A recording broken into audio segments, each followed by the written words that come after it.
Good morning దేవుని ప్రియ కుమారుడు, good morning దేవుని ప్రియ కుమార్తె, special good morning to you. దేవుని గ్రంథం మనల్ని క్షమించమని కోరుతుంది. ఎవరితో కూడా మనల్ని గొడవలు పడొద్దని చెప్తుంది. దూషించొద్దని కూడా చెప్తుంది.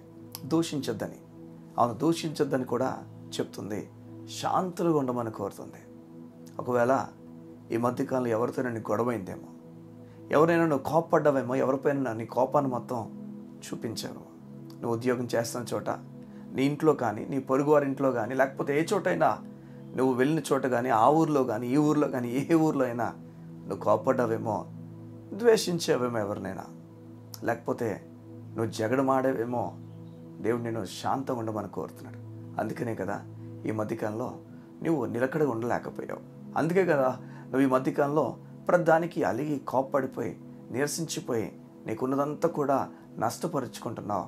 కోపతాపాలతో వారికి వీరికి ఎన్నెన్నో కథలు చెప్పి ఎన్నో ఫోన్ కాల్స్ చేసి నువ్వు ఆవేశపడిపోతున్నావు. ఇది నేను ఎక్కడ తీసుకెళ్తుంది? ఇది నీ జీవితాన్ని ఏం చేయబోతుంది నీకు తెలుసా? ఇది అపవాది వేసిన వల నీ జీవితపు నాశనానికే. నువ్వు కోల్పోవాలని, ధనాన్ని, నీ బలాన్ని, నీ నెమ్మదిని కోల్పోవాలని నీ గురించి ఆలోచించాడు వాడు దొంగ నాశనం చేయడానికి వస్తాడట, దొంగతనం చేయడానికి వస్తాడు. ఏం దొంగతనం చేస్తాడు చెప్పనా? నీ హృదయంలో ఉన్న నెమ్మదిని దొంగతనం చేసేస్తాడు. నీ హృదయంలో ఉన్న శాంతిని దొంగతనం చేసేస్తాడు. బైబిల్ చెప్తుంది, నేను ఇచ్చే శాంతి ఈ లోకంలో ఎవరు ఇవ్వలేదు, నెమ్మది ఎవరు ఇవ్వలేదు, అంత నెమ్మదిని నేను ఇస్తున్నాను దేవుడు చెప్తుంటే ఆ శాంతి ఎలా దొంగలించాలో అపవాది చూస్తాడు. అందుకే కదా విత్తనాలు విత్తేవాడు విత్తుతున్నప్పుడు మొదటి విత్తనం అపవాది వచ్చి వెతికెళ్ళిపోతాడని చెప్తున్నప్పుడు అవును శాంతినిచ్చి ఆ విత్తనాన్ని వెతుకుని వెళ్ళిపోతున్నాడు. నీకు తెలుసా బైబిల్ మనల్ని దూషించొద్దని చెప్తుంది.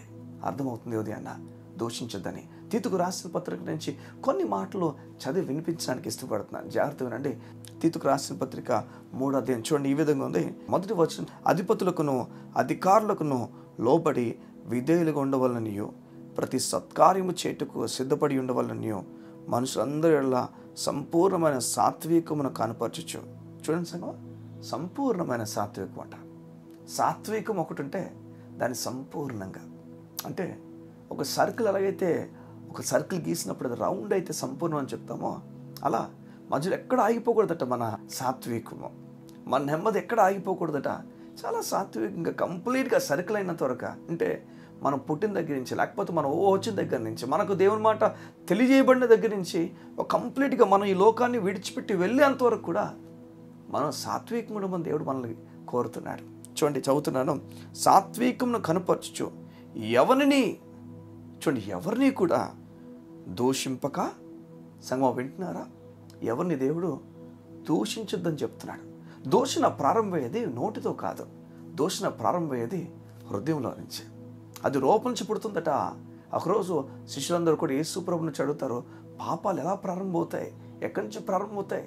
వారు అనుకుంటారు యేసుప్రభు చెప్పిన ఉపమానం విషయాన్ని వింటున్నప్పుడు వారు అనుకుంటారు ఎన్నో విషయాలు అనుకుని యేసు దగ్గరికి వచ్చి అడిగినప్పుడు యేసు చెప్తాడు, హృదయం నుంచి పుడుతుంది. తప్పు అనేది హృదయం నుంచి పుడుతుంది.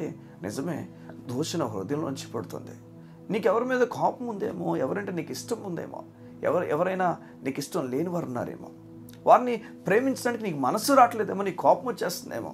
అవును చూడండి, ఒక ఎగ్జాంపుల్ నేను చెప్తాను.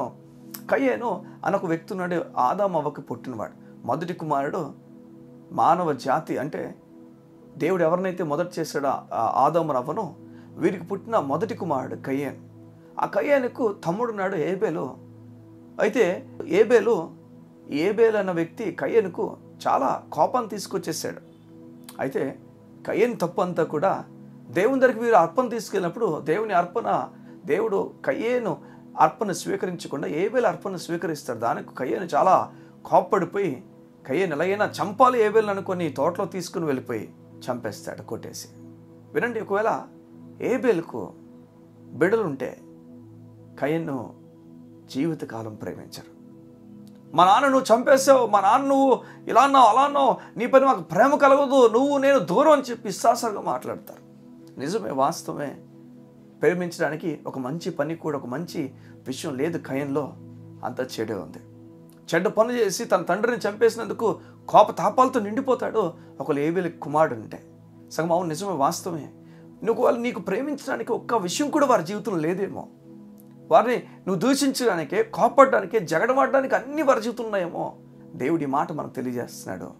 ప్రేమించడానికి ఈ లోకంలో ఏ కారణం లేకపోయినా అయితే ఈ ఒక్క కారణం బట్టి నువ్వు ప్రేమించవచ్చు. ఆ కారణం ఆయన మనల్ని ప్రేమించాడు గనక మనం ప్రేమించమని కోరుతున్నాడు. ఈ లోకంలో ఏ కారణం లేకపోయినా ఒక కారణం మాత్రం మనకుంది. దేవుడు మనల్ని ప్రేమించాడు గనుకనే మన దేవుడు ప్రేమించమని కోరుతున్నాడు. ఈరోజు నీకు అర్థమవుతుందా? దూషిస్తున్నావా? కోపపడిపోతున్నావా? నీ కోపం పెరిగిపోతుంది ఈ మధ్యకాలంలో. ఆ కోపం నీ నాశనానికని గుర్తుపెట్టుకో. ఒకవేళ కోపతాపాలతో నిండిపోయి గర్వంతో నలిగిపోతున్నావేమో, ఎలాగే నాశనం కోరుతున్నావేమో ఇతరులదే, అయితే చివరికి నీ జీవితం నాశనం అయిపోతుంది. ఎందుకంటే దేవుని లేఖనాలు చెప్తున్నాయి, ఆ విధమైన మార్గం మంచిది కాదని అది నాశనం నడిపిస్తుందని. మరి ఏ మార్గం మంచిది? ఏ మార్గం మంచిదంటే ఆయన యందు విశ్వాసం కలిగి ఆయన మీద కనిపెట్టుకున్న వ్యక్తి. అయ్యా, నేను తీర్పు తీర్చను, నేను కోపతాపాలతో ఎండిపోయినంత వరకు అయితే ఈరోజు విడిచిపెట్టేస్తున్నాను. ఎందుకంటే నువ్వు నన్ను ప్రేమించావు, నా పైన ప్రేమ చూపించావు, నన్ను ప్రేమించి నా కొరకు మరణించావు కనుక నేను కూడా ఇతరులను ప్రేమించడానికి ఇష్టపడుతున్నాను అని ప్రేమతో ముందుకు వెళ్ళి ఆయన కృప కొరకు కనిపెట్టుకొని ఏ వ్యక్తి ఉంటాడో ఆ వ్యక్తిని దేవుడు ధన్యుడని పిలుస్తున్నాడు. సంగమా, నిజమే, వాస్తవమే. నీ జీవితంలో జరిగిన విషయాలు దోషణకు జగడం ఆడడానికి శాంతం లేని వ్యక్తిగా నువ్వు అయిపోవడానికి కారణం అవుతున్నాయి, నిజమే. అయితే వాటి నుంచి దూరంగా రా. అవి నీ నాశనానికని మర్చిపోక, అవి నేను నాశనం చేయడానికి అపవాది వేసిన వలను మర్చిపోక దేవుడిని దీవించబోతున్నానికి అప్పగించే. తీర్పు దేవుడు తీరుస్తానని చెప్తున్నాడు. ఆయన చూసుకుంటాడానికి వదిలేసే గొప్ప కార్యాలు దేవుడు చేస్తాడు. కళ్ళు మూసుకుంటావా? యువతి నీ గురించి ప్రార్థన చేయడానికి ఇష్టపడుతున్నాను. మా ప్రియ పరలోకపు తండ్రి, నీ బిడ్డలు వారి జీవితంలో ఎవరినైనా దూషిస్తున్నారేమో, ఎవరి గురించైనా వారి ఇంట్లో కూర్చొని మాట్లాడుకుంటూ అయ్యా వారి నాశనాన్ని కోరుతున్నవారేమో, ఈరోజు నీ బిడ్డలు అలా ఉండకూడదని చెప్తున్నావు. అలాంటి బిడ్డలుగా వారి లోకంలో ముందుకు వెళ్ళకూడదని చెప్తున్నావు. ఒక మంచి బిడ్డలుగా, నీవు కోరిన బిడ్డలుగా వారిలా నువ్వు కోరుతున్నా తండ్రి. అటు గొప్ప కృపతో నీ బిడ్డ నడిపించమని అడుగుతున్నావు. అయ్యా, నెమ్మది కలిగిన వ్యక్తులుగా, అనేకులకు ఆశీర్వాదం కలిగిన వ్యక్తులుగా ఈ లోకంలో ఉంచండి.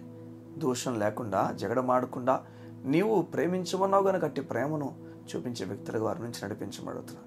నీ గొప్ప సమాధానం నీ బిడ్డలకు అనుగ్రహించమని కోరుతూ యేసు నామమున ప్రార్థించుచున్నాము తండ్రి. ఆమేన్, ఆమేన్, ఆమేన్. నమ్ముతున్నావా? యోధి అన్న, దేవుడు నిన్ను ప్రేమించడానికి వెళ్ళమని చెప్తున్నాడు.